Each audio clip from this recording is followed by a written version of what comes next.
সুন্দরী বিশ্ব সুন্দরী রূপ সুন্দরী চান্দা মার্কেট বজাৰ ঠাণ্ডা মাথা হৈছে গৰম মাছ হৈছে নৰম বেছি আছো ৰৌ চিঞৰি চিঞৰি কওঁ 50 টকা পোৱা সোনকালে লোৱা আৰু ঘৰত যাই বনাই খোৱা আহিবা সুন্দরী বিশ্ব সুন্দরী রূপ সুন্দরী চান্দা মার্কেট বজাৰ ঠাণ্ডা মাথা হৈছে গৰম মাছ হৈছে নৰম বেছি আছো ৰৌ চিঞৰি চিঞৰি কওঁ 50 টকা পোৱা সোনকালে লোৱা সুন্দরী বিশ্ব সুন্দরী রূপ সুন্দরী চান্দা মার্কেট বজাৰ ঠাণ্ডা মাথা হৈছে গৰম মাছ হৈছে নৰম বেছি আছো ৰৌ চিঞৰি চিঞৰি কওঁ 50 টকা পোৱা সোনকালে লোৱা আৰু ঘৰত যাই বনাই খোৱা আহিবা সুন্দরী বিশ্ব সুন্দরী রূপ সুন্দরী চান্দা মার্কেট বজাৰ ঠাণ্ডা মাথা হৈছে গৰম মাছ হৈছে নৰম বেছি আছো ৰৌ চিঞৰি চিঞৰি কওঁ 50 টকা পোৱা সোনকালে লোৱা नोंथाङा सानाय सुनाय बेरामनि जेंनायाव गोग्लैदों नामा?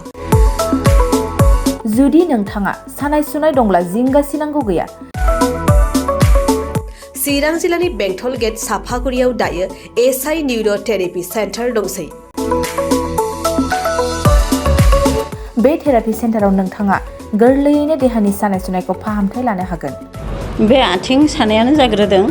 ओमफ्राय जानाया एसे सिगांनिफ्रायनो जाखादों ओमफ्राय बिदिनो गुबुन गुबुन मुलि जाबाबायदों ओमफ्राय हामाखै दिनैनि ट्रिटमेन्टआ आङो एसे मोजां मोनसिनबाय जेरै सिं सानाय आफादावरि सानाय मोदोम जरा सानाय आइजोफोरनि जेंना खर' सानाय बायदि बेरामखौ फाहामनाय जायो लोगोसेयैनो बे सेन्टाराव थानानै फाहामथाय लानो हानायनिबो सुबिदा खालामदों